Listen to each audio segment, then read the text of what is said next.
El libro de Enoc fue deliberadamente excluido de la Biblia por una razón que los líderes religiosos no quieren que usted sepa. Revela secretos sobre los Nefilim, los gigantes que obligaron a Dios a destruir el mundo entero con el diluvio. Y lo que está a punto de descubrir cambiará por completo su comprensión del capítulo 6 de Génesis. Porque existe una historia oculta en los primeros capítulos de la Biblia, una narrativa que fue deliberadamente simplificada, suavizada, eliminada de los púlpitos y de las escuelas dominicales. La historia completa no habla solo de un diluvio que destruyó a la humanidad por pecados genéricos. Habla de una conspiración cósmica, de 200 ángeles celestiales que descendieron al monte Hermón y hicieron un pacto de sangre, de gigantes híbridos que crecieron hasta 4 metros de altura y se alimentaban de carne humana, de una corrupción genética tan profunda que amenazaba con borrar completamente la imagen de Dios de la faz de la tierra. Usted está a punto de descubrir por qué esos ángeles hicieron un juramento conjunto antes de descender, por qué sus hijos no podían morir de manera natural, por qué el diluvio fue elegido específicamente como método de destrucción, y por qué los espíritus de esos gigantes aún vagan por la tierra hoy, buscando cuerpos para poseer. La respuesta está en un libro que fue citado por el apóstol Judas en el Nuevo Testamento. Un libro que los padres de la iglesia primitiva consideraban escritura inspirada. Un libro que fue encontrado múltiples veces en los manuscritos del Mar Muerto. Y un libro que, curiosamente, la iglesia decidió excluir del canon oficial en el siglo IV después de Cristo. Lo que verá en los próximos 30 minutos conectará eventos que ocurrieron hace más de 4000 años con la realidad espiritual que usted enfrenta hoy. Porque la guerra que comenzó antes del diluvio nunca terminó, solo cambió de forma. Pero antes de revelar lo que realmente sucedió en los días previos al diluvio, necesita conocer al hombre que presenció todo esto con sus propios ojos. Al hombre que Dios preservó especialmente para contar esta historia. Al hombre que nunca experimentó la muerte. La mayoría de las personas conoce a Enoc solo por un versículo enigmático en Génesis capítulo 5, versículo 24. Caminó Enoc con Dios y ya no estaba, porque Dios se lo llevó. 17 palabras en español. Curioso, ¿no es así? Pero absolutamente superficial, porque ese versículo oculta una historia mucho mayor. Enoc no era solo otro patriarca en la genealogía de Adán hasta Noé. Ocupaba una posición profética única en la línea del tiempo de la creación. Enoc era la 7ª generación desde Adán. Y si conoce la numerología bíblica, sabe que el número 7 representa perfección, completitud, ciclo divino completo, 7 días de la creación, 7 años sabáticos, 7 sellos del Apocalipsis. Enoc era el 7º. Eso no es coincidencia. Pero hay más. Enoc vivió exactamente 365 años. El número de días en un año solar. Un ciclo completo. Una revolución total de la Tierra alrededor del Sol. Mientras otros patriarcas vivieron 800, 900 años. Enoc vivió un ciclo perfecto y luego fue llevado.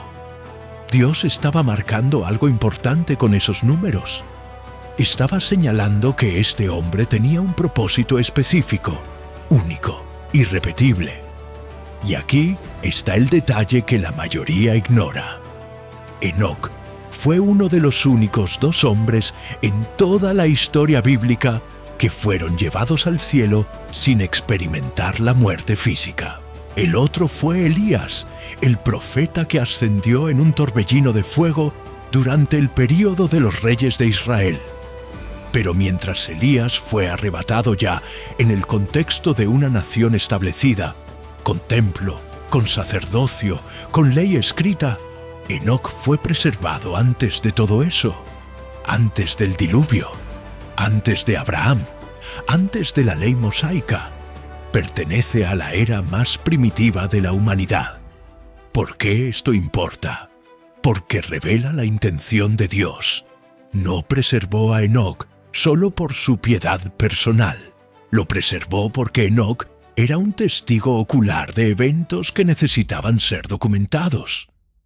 Enoc vio con sus propios ojos lo que sucedió cuando los ángeles descendieron. Presenció el nacimiento de los gigantes. Observó la corrupción progresiva de toda carne. Fue contemporáneo del caos que obligó a Dios a presionar el botón de reinicio en toda la creación. Y hay un detalle genealógico crucial. Enoc era el bisabuelo de Noé. Piense en eso. Enoc engendró a Matusalén. Matusalén engendró a Lamec. Lamec engendró a Noé. 3 generaciones separan al testigo ocular del hombre que construyó el arca. La información pasó directamente por la línea de sangre. Matusalén vivió hasta el año del diluvio, lo que significa que Noé escuchó las historias directamente de alguien que conoció a Enoc personalmente. La narrativa no es accidental. Dios preservó una cadena de testigos oculares, y el testimonio escrito de Enoc sobrevivió a través de los milenios, llegando hasta nosotros en fragmentos hebreos, en arameo en los manuscritos del Mar Muerto, en griego en las citas de los padres de la Iglesia, y completo en etíope en la tradición de la Iglesia Ortodoxa etíope. ¿Pero qué exactamente presenció Enoc? Que vio que fue tan importante que Dios decidió removerlo de la tierra antes del diluvio, preservándolo como testigo eterno. La respuesta comienza con un evento que cambió el curso de la historia humana para siempre. Un evento que ocurrió en la cima de una montaña específica, en un momento específico, con un propósito específico. Y ese evento involucró a 200 ángeles, haciendo un pacto que sabían que era una rebelión directa contra el Creador. Imagine la escena. Monte Hermón, una montaña de 2.814 metros de altura, ubicada en la actual frontera entre Israel y Siria. El nombre Hermón proviene de la raíz hebrea charam, que significa consagrado o devoto. ¿Pero devoto a qué? ¿O a quién? El libro de Enoc registra que fue en este lugar específico donde 200 ángeles celestiales descendieron de las dimensiones superiores y se reunieron en la cima de esta montaña. No era una reunión casual, era una conspiración planeada, una rebelión organizada, y el líder de esa conspiración tenía un nombre: Semiaza. Junto a Semiaza estaban otros 19 líderes principales: Azazel, Armaros, Baraquel, Cocabiel, Tamiel, Ramiel, Daniel, Ezequiel, Saracael, Asael, Armers, Batraal, Ananel, Zaquiel, Samsiel, Satarel, Turiel, Yomiel y Araciel. Cada uno de estos líderes comandaba 10 ángeles bajo su autoridad. 200 en total. Un ejército angelical completo. Y entonces hicieron algo sin precedentes en la historia cósmica. Hicieron un juramento conjunto. Se ataron unos a otros mediante maldiciones mutuas. El texto hebreo usa una palabra específica aquí, Alah, que significa juramento solemne con maldiciones anexadas. Juraron que todos descenderían juntos, que todos tomarían mujeres humanas para sí, que todos participarían por igual en el acto. ¿Por qué hacer un juramento así? ¿por qué no simplemente descender y hacer lo que querían? La respuesta revela algo perturbador sobre la naturaleza de esa rebelión. Sabían exactamente lo que estaban haciendo. Sabían que estaban violando el orden establecido por Dios en la creación. Sabían que estaban cruzando una barrera que nunca debería cruzarse. Sabían que estaban cometiendo una transgresión cósmica que traería consecuencias devastadoras. Y por eso decidieron compartir la culpa por igual. Si todos caían juntos, nadie podría ser culpado de manera singular. Era una estrategia de protección mutua a través de la complicidad universal. Un pacto de rebelión colectiva. Descendamos, dijo Semiaza a los otros 199, y tomemos para nosotros mujeres de entre las hijas de los hombres, y engendremos hijos con ellas.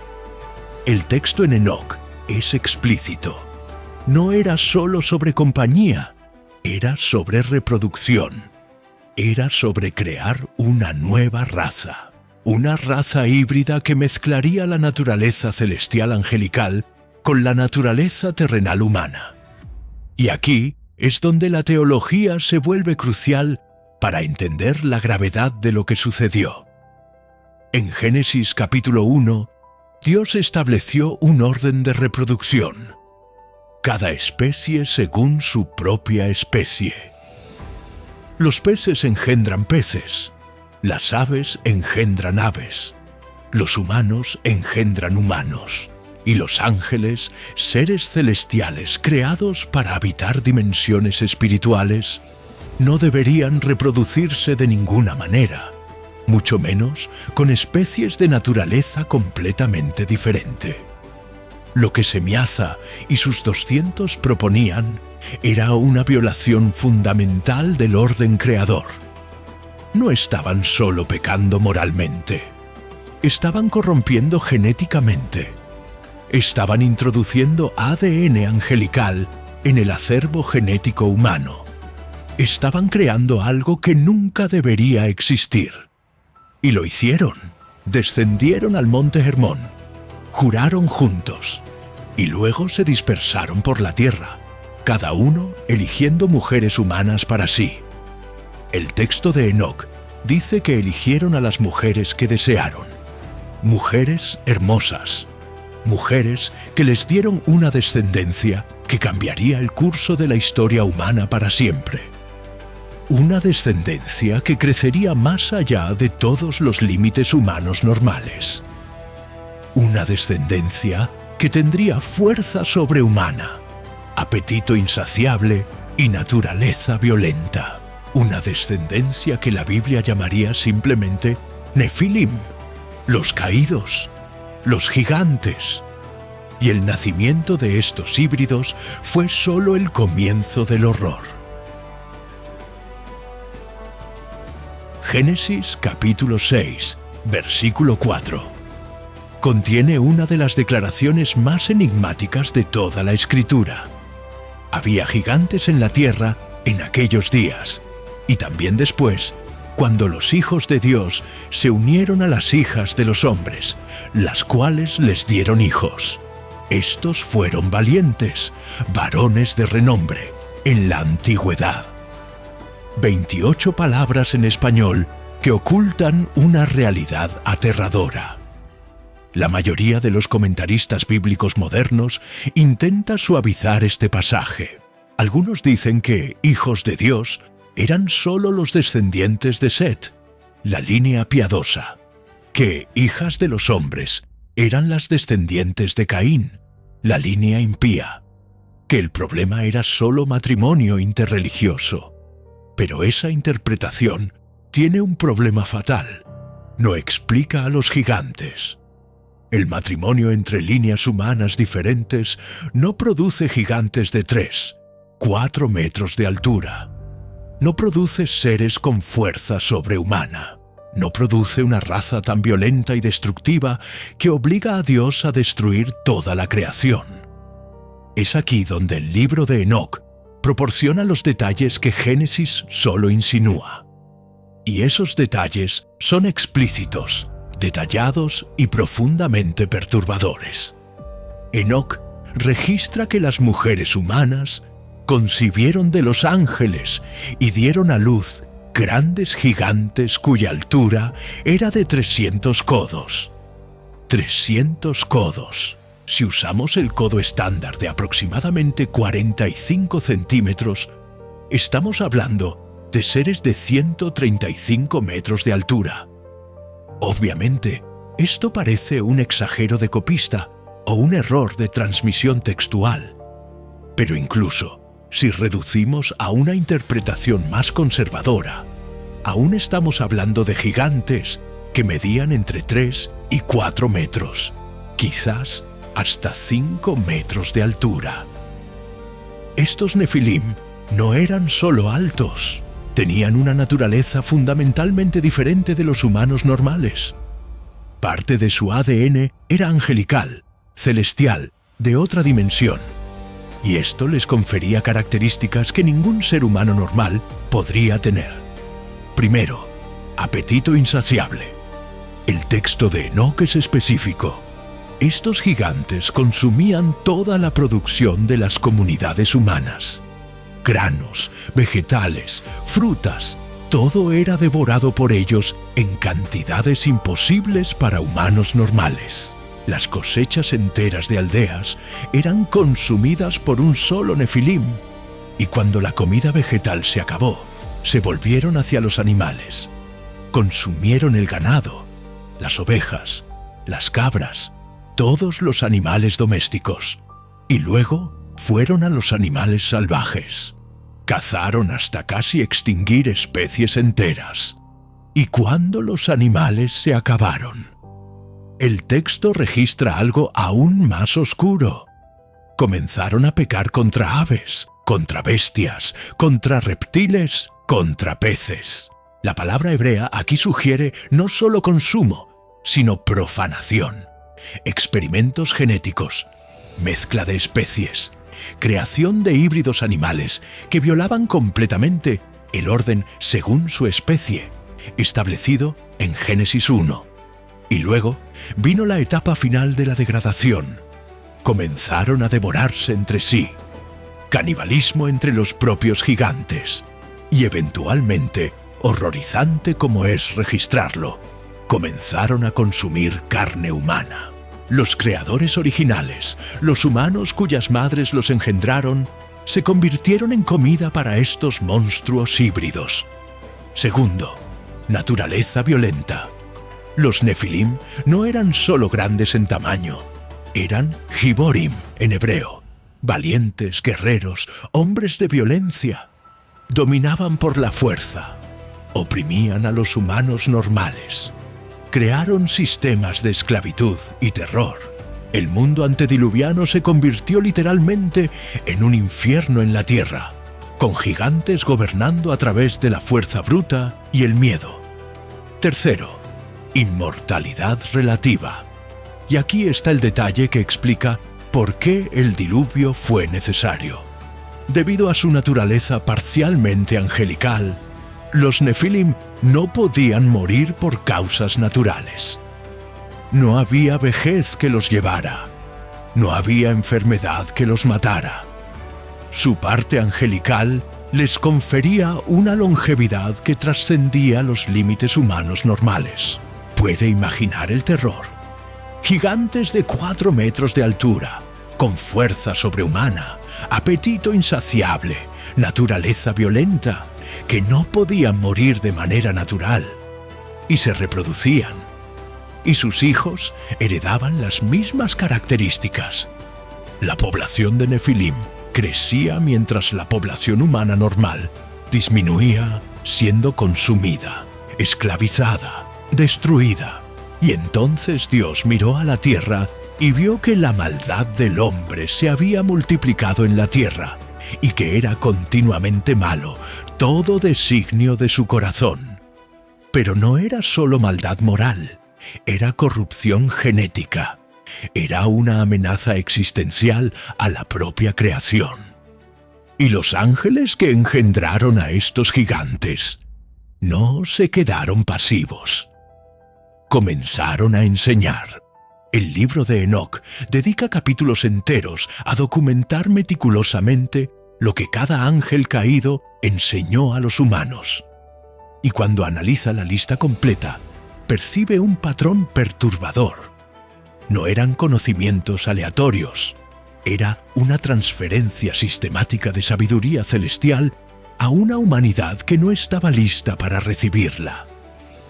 Era como dar tecnología nuclear a una civilización de la Edad de Bronce. Las consecuencias serían inevitablemente catastróficas. Azazel fue el primero, y lo que Azazel enseñó cambió la dinámica social humana para siempre. Reveló metalurgia avanzada, cómo extraer mineral de la tierra, cómo purificar metales, cómo forjar espadas, cuchillos, escudos, corazas, armaduras. Antes de Azazel, la violencia humana estaba limitada por la tecnología primitiva: piedras, palos, fuerza física. Después de Azazel, la humanidad tenía acceso a armas que multiplicaban la capacidad de matar por 10, por 20 veces. Pero Azazel no se detuvo en la metalurgia bélica. También enseñó el arte de los adornos, brazaletes, ornamentos, piedras preciosas, el uso de antimonio para pintar los ojos, técnicas de embellecimiento y cosméticos. Y aquí está lo fascinante. Introdujo guerra y vanidad simultáneamente. La capacidad de matar y la obsesión con la apariencia externa. Dos caras de la misma moneda de corrupción humana.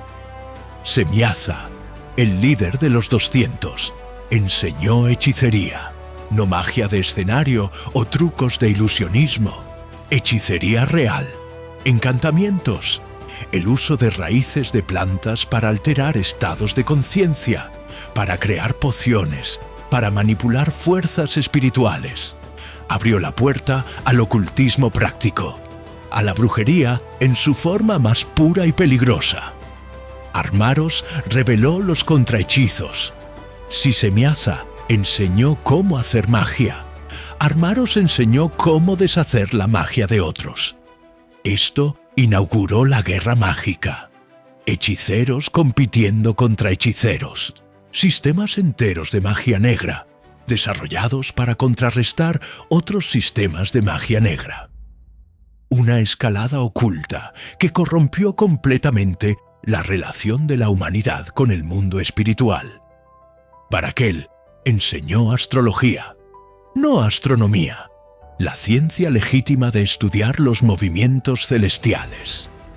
Astrología, la práctica de adorar las estrellas como divinidades, de atribuir poder espiritual a los planetas, de usar los movimientos celestiales para predecir el futuro y tomar decisiones.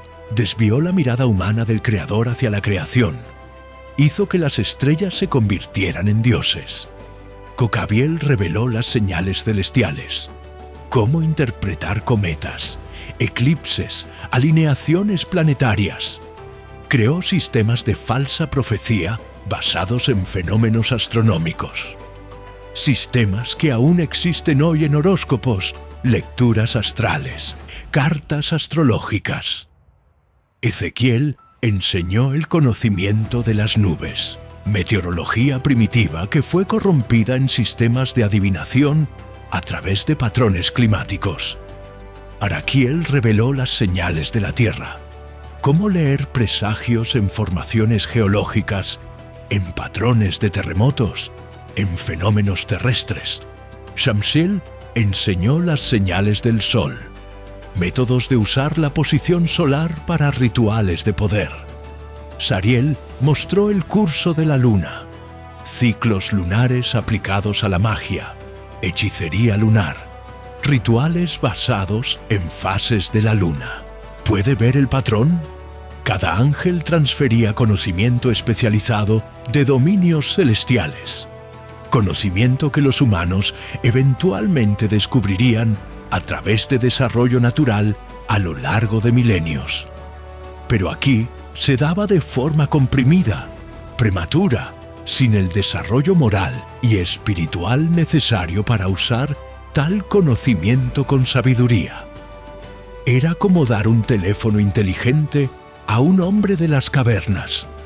La tecnología funcionaría, pero se usaría de formas destructivas porque el usuario no tiene el contexto civilizacional para aplicarla apropiadamente. Y las consecuencias fueron exactamente lo que esperaría.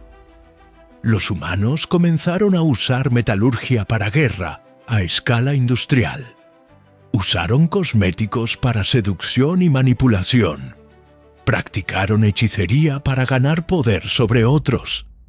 Adoraron estrellas en lugar del Creador. Desarrollaron sistemas de falsa profecía que competían con la revelación genuina de Dios.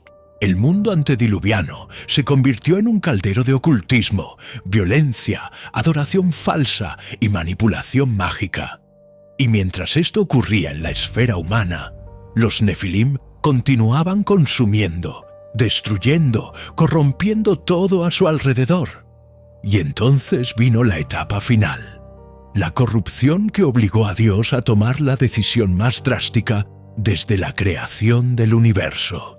Génesis capítulo 6, versículo 5. Contiene una de las evaluaciones más devastadoras que Dios jamás hizo sobre la humanidad.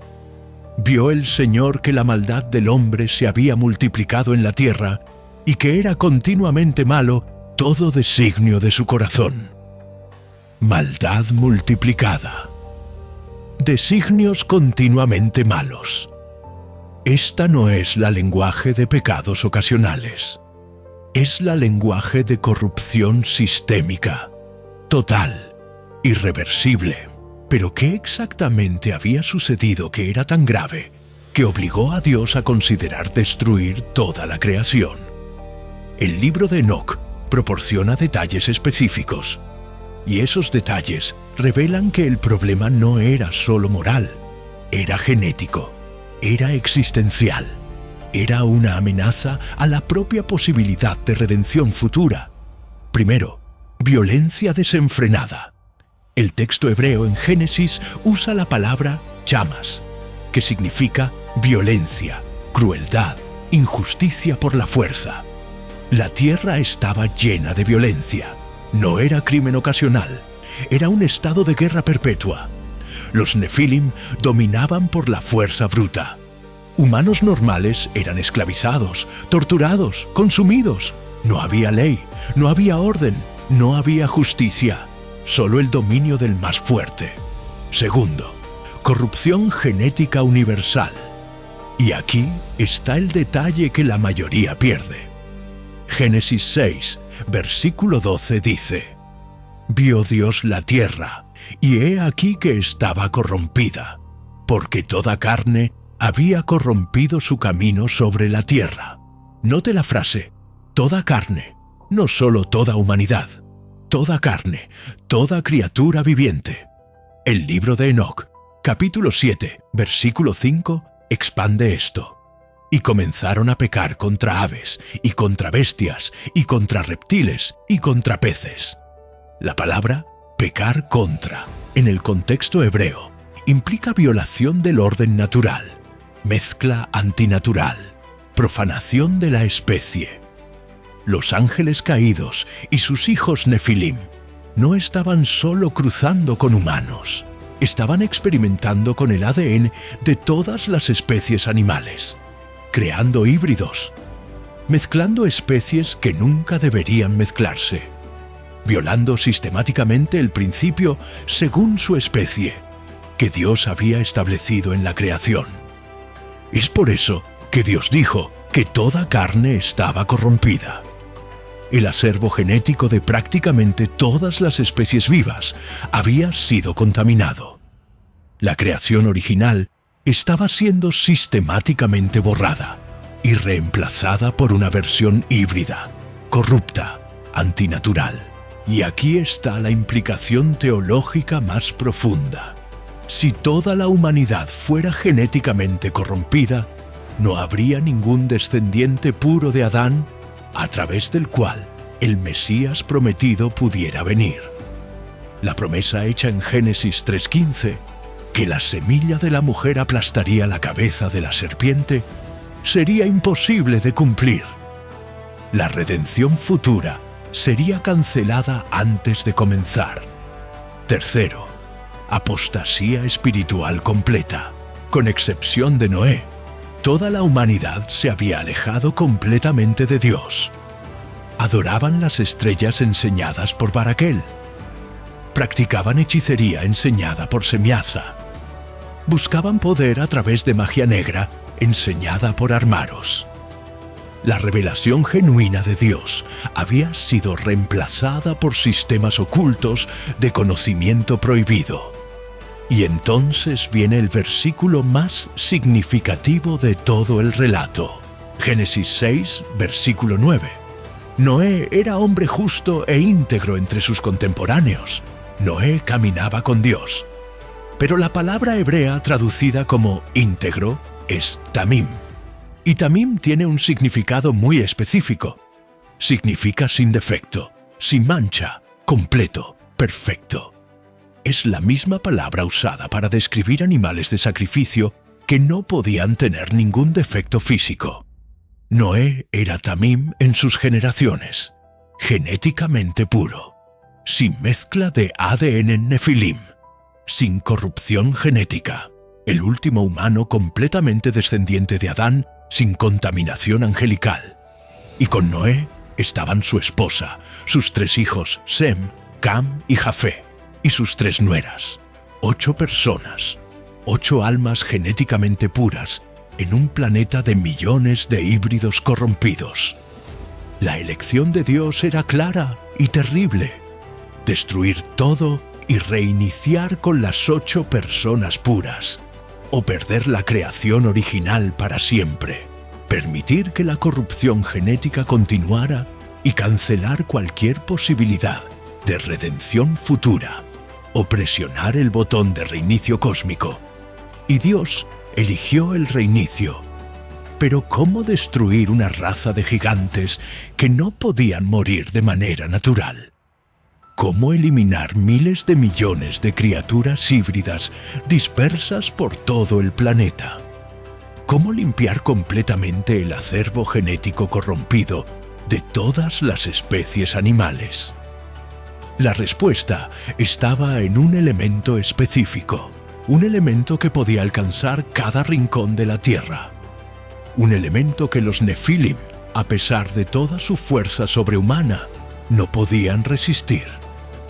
Agua. Génesis capítulo 6, versículo 7. Registra la sentencia divina. Dijo el Señor: haré desaparecer de la faz de la tierra al hombre que cree, al hombre y al animal, los reptiles y las aves del cielo, porque me arrepiento de haberlos hecho. La palabra hebrea traducida como arrepiento es nacham. No implica que Dios cometió un error. Implica profunda dolor emocional, lamento, tristeza intensa. Dios estaba con el corazón roto.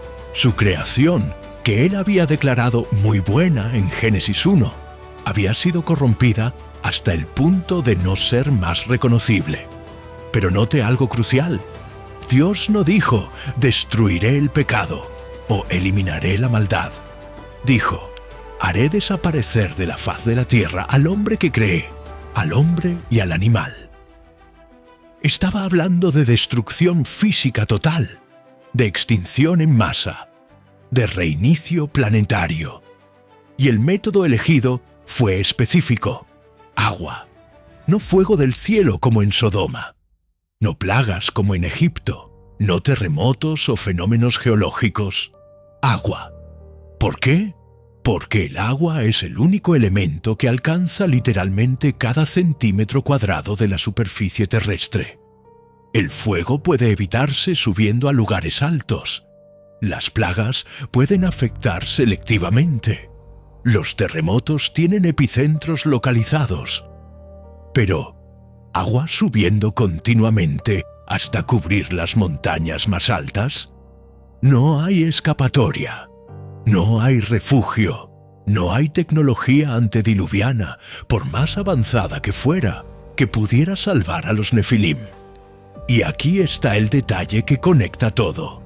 Los Nefilim no podían morir de manera natural por su parte angelical, pero aún tenían cuerpos físicos. Y los cuerpos físicos, no importa cuán grandes o fuertes, necesitan respirar. Y el agua es el neutralizador universal de la respiración. Génesis 7 documenta la secuencia. Se rompieron todas las fuentes del gran abismo, y las compuertas de los cielos se abrieron, y hubo lluvia sobre la tierra 40 días y 40 noches. Dos fuentes de agua simultáneas. De abajo, las fuentes del gran abismo. Probablemente vastos reservorios subterráneos de agua que explotaron a través de la corteza terrestre. De arriba, las compuertas de los cielos. Lluvia en escala e intensidad nunca vista antes ni después. 40 días y 40 noches de lluvia continua. Agua subiendo inexorablemente, cubriendo los campos, cubriendo las colinas, cubriendo las montañas bajas. Y finalmente, Génesis 7:15 dice: las aguas prevalecieron en gran manera sobre la tierra, y cubrieron todos los altos montes que había debajo del cielo. 15 codos por encima prevalecieron las aguas, después de que fueron cubiertos los montes. 15 codos por encima de las cimas de las montañas más altas, aproximadamente 7 metros de agua por encima del punto más alto de la topografía prediluviana. Suficiente para garantizar que nada, absolutamente nada que respirara aire, sobreviviera. ¿Y la duración? La lluvia fue 40 días, pero las aguas permanecieron sobre la tierra por mucho más tiempo. Génesis 8:2 dice que se necesitaron 150 días solo para que las aguas comenzaran a bajar. Y luego, más meses, hasta que apareciera tierra seca. Noé entró en el arca en el segundo mes del año 600 de su vida. Salió del arca en el segundo mes del año 601. 1 año y 10 días dentro del arca. 1 año entero en que el planeta entero estuvo sumergido. 1 año en que cada nefilim, cada híbrido animal, cada humano genéticamente corrompido murió ahogado. Un reinicio global, una extinción en masa planeada y ejecutada por el propio Creador. Pero aquí está la pregunta que el libro de Enoc responde y que Génesis no detalla. ¿Qué sucedió con los espíritus de los Nefilim después de que sus cuerpos murieron? Porque recuerde, eran híbridos, parte humana, parte angelical. Los humanos normales, cuando mueren, sus espíritus van al Seol, el lugar de los muertos, aguardando resurrección o juicio final. Los ángeles son espíritus que no mueren, pero los Nefilim eran algo que nunca debería haber existido. Una categoría imposible, medio celestial, medio terrenal. El libro de Enoc, capítulos 15 y 16, registra la respuesta. Dios habla a los ángeles caídos. Vosotros engendrasteis gigantes, hijos de los espíritus y de la carne. Habrá sobre la tierra espíritus malignos, y serán llamados espíritus malos. Los espíritus de los gigantes oprimirán, corromperán, atacarán, lucharán y destruirán sobre la tierra. No comerán, pero tendrán hambre. No beberán, pero tendrán sed. Estarán invisibles y se levantarán contra los hijos de los hombres y contra las mujeres. ¿Está entendiendo esto? Cuando los cuerpos físicos de los Nefilim murieron en el diluvio, sus espíritus no fueron al Seol como espíritus humanos normales. Permanecieron en la tierra, pero sin cuerpos, espíritus desencarnados. con deseos físicos, pero sin capacidad de satisfacerlos, con hambre pero sin estómago, con sed pero sin boca, con lujuria pero sin cuerpo, y por eso vagan por la tierra buscando cuerpos para poseer, buscando humanos vulnerables a través de los cuales puedan experimentar sensaciones físicas nuevamente, buscando satisfacer deseos que ya no pueden satisfacer por sí mismos. Este es el fundamento bíblico para entender a los demonios. No son solo espíritus malignos abstractos, son los espíritus desencarnados de los Nefilim, que murieron en el diluvio. Es por eso que cuando Jesús confrontaba demonios, ellos frecuentemente pedían entrar en cuerpos de cerdos cuando eran expulsados de humanos. Desesperadamente querían habitar en algún cuerpo físico. Es por eso que la posesión demoníaca involucra frecuentemente comportamientos de fuerza sobrehumana, hambre insaciable, violencia extrema. Porque los demonios son los espíritus de los gigantes violentos que consumían todo a su alrededor. La guerra espiritual que enfrentamos hoy no es algo nuevo, es la continuación de una guerra que comenzó antes del diluvio. Los ángeles caídos están presos en cadenas de oscuridad, aguardando juicio, como describen Pedro y Judas. Pero sus hijos híbridos, ahora espíritus sin cuerpo, continúan activos sobre la tierra, oprimiendo, corrompiendo, buscando poseer. El diluvio destruyó los cuerpos, pero la guerra espiritual continúa, y continuará hasta el juicio final descrito en Apocalipsis 20. Pero ahora surge la pregunta que probablemente está haciendo. Si el libro de Enoc proporciona detalles tan importantes, detalles que explican pasajes oscuros de Génesis, detalles que fundamentan la doctrina de la guerra espiritual, ¿por qué este libro fue excluido de la Biblia? ¿Por qué solo 39 libros quedaron en el Antiguo Testamento y Enoc fue dejado fuera? La respuesta a esa pregunta revela tanto sobre política eclesiástica como sobre el propio contenido del libro. En el año 364 después de Cristo, 300 años después de la resurrección de Jesús, la Iglesia se había expandido por todo el Imperio Romano. Había miles de comunidades cristianas, cientos de textos circulando y un problema creciente.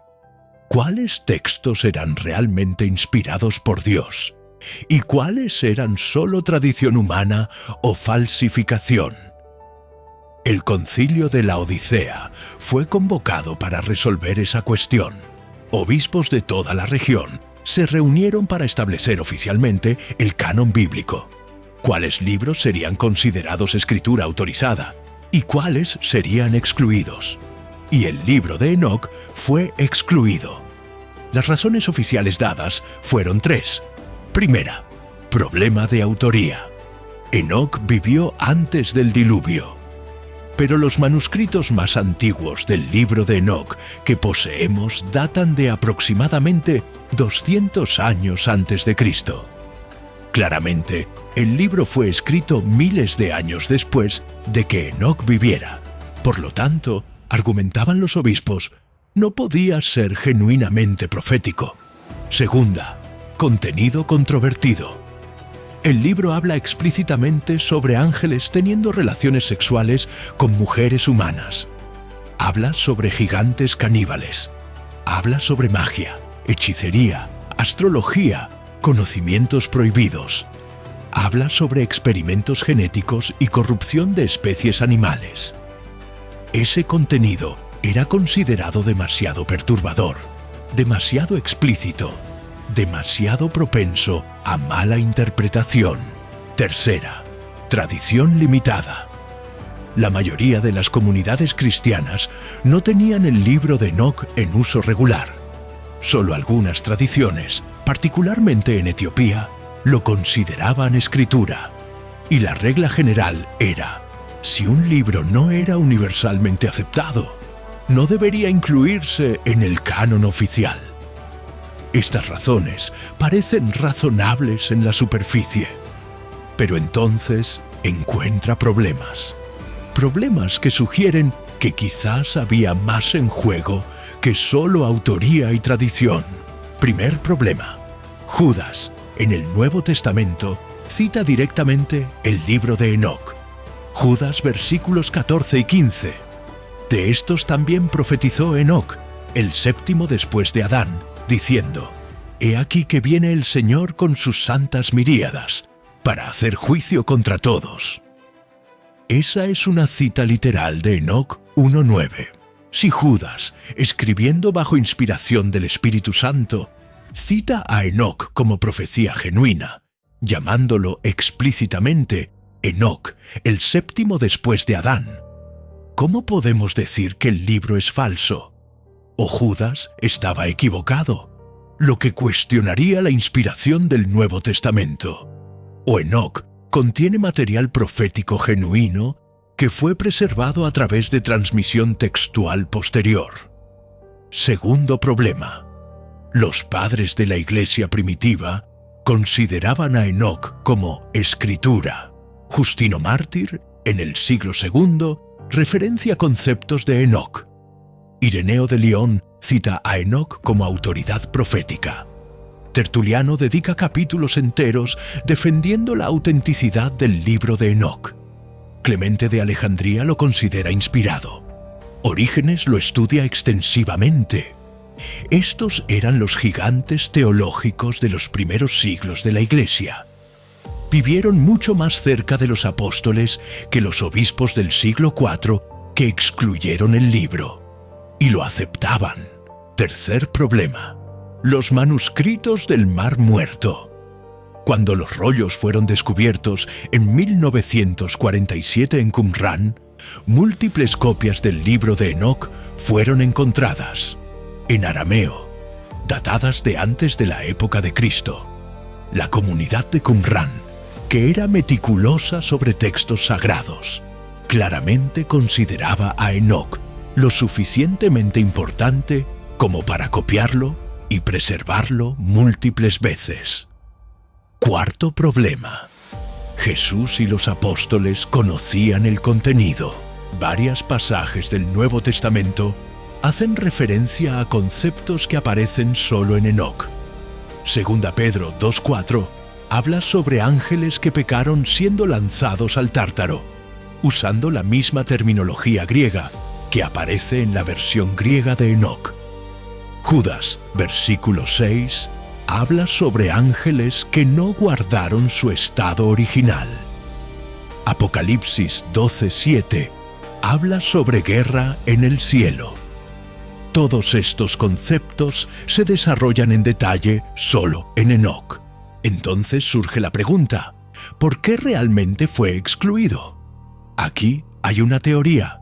El libro de Enoc proporciona detalles muy específicos sobre la naturaleza de los ángeles caídos, sobre demonios, sobre el mundo espiritual. No deja estas cosas vagas y misteriosas. Nombra a los ángeles. Describe lo que enseñaron. Explica cómo operan los demonios. Revela la estructura del mundo espiritual. Y quizás la liderazgo eclesiástica del siglo IV prefiriera mantener estas cosas más misteriosas, más controladas, más filtradas a través de la autoridad de la Iglesia en lugar de disponibles para cualquier persona leer. Porque cuando lee Enoc, no necesita un sacerdote para mediar. Las informaciones están allí, explícitas, detalladas, e información es poder. E instituciones religiosas históricamente han preferido controlar el acceso a la información. No estoy diciendo que fue definitivamente una conspiración. Estoy diciendo que es interesante que un libro citado en el Nuevo Testamento, aceptado por los padres de la Iglesia, encontrado en Qumrán, que proporciona contexto crucial para Génesis 6, fue sistemáticamente removido del canon y permanece ausente hasta hoy en la mayoría de las Biblias. La excepción es la Iglesia Ortodoxa Etíope. Ellos mantuvieron a Enoc en su canon oficial. Para ellos, Enoc es tan escritura como Génesis o Salmos. Y cuando lee sus liturgias, sus oraciones, su teología, percibe cómo Enoc informa profundamente su comprensión del mundo espiritual. Entonces aquí está lo que descubrimos en esta investigación. 200 ángeles celestiales descendieron al monte Hermón e hicieron un pacto de rebelión. Cruzaron con mujeres humanas y engendraron gigantes híbridos llamados Nefilim. Estos gigantes crecieron hasta 4 metros de altura, consumieron todo a su alrededor, practicaron canibalismo y no podían morir de manera natural. Los ángeles caídos enseñaron conocimientos prohibidos: metalurgia bélica, hechicería, astrología, magia negra. La humanidad se corrompió completamente. Experimentos genéticos violaron todas las especies animales. Toda carne había corrompido su camino. Solo Noé permaneció genéticamente puro. Tamim en sus generaciones. Y Dios eligió destruir todo a través de agua, el único elemento capaz de eliminar a los Nefilim que no podían morir de otra forma. El diluvio duró 1 año. Cubrió las montañas más altas. Extinguió toda vida que respiraba, excepto las 8 almas en el arca. Pero los espíritus de los Nefilim permanecieron en la tierra como demonios, buscando cuerpos para poseer. Y el libro de Enoc, que documenta todo esto, fue excluido de la Biblia en el siglo IV, citado por Judas, aceptado por los padres de la Iglesia, encontrado en Qumrán, pero removido del canon oficial. Ahora entiende por qué el diluvio no fue crueldad divina. Fue cirugía cósmica de emergencia. Fue la única manera de salvar a la humanidad de extinción genética total, de preservar la linaje a través de la cual el Mesías prometido podría venir, de impedir que la Tierra se convirtiera permanentemente en un planeta gobernado por híbridos angelicales. La historia que nos contaron en las escuelas dominicales estaba incompleta. Dios destruyó el mundo porque las personas estaban siendo malas. Técnicamente, verdadero, pero profundamente insuficiente. La historia completa involucra ángeles rebeldes, conspiraciones cósmicas, gigantes caníbales, corrupción genética universal y una decisión divina de presionar el botón de reinicio antes de que la creación original fuera completamente borrada. Si este video abrió sus ojos a dimensiones de la narrativa bíblica que nunca había considerado, deje su me gusta. Suscríbase al canal, porque la historia de los Nefilim no termina en el diluvio. Reaparecen después, en Canaán, entre los filisteos. Y eso explica comandos divinos en el Antiguo Testamento que parecen incomprensibles sin este contexto. Y deje en los comentarios, ¿cree que el libro de Enoc debería estar en la Biblia? ¿O entiende las razones para su exclusión? Esa es una discusión que la Iglesia ha tenido por 2000 años. Y usted ahora tiene información suficiente para formar su propia opinión. La investigación continúa. Los secretos continúan siendo revelados. Y la verdad, como siempre, es mucho más compleja y fascinante que la versión simplificada que nos presentaron. Nos vemos en el próximo capítulo.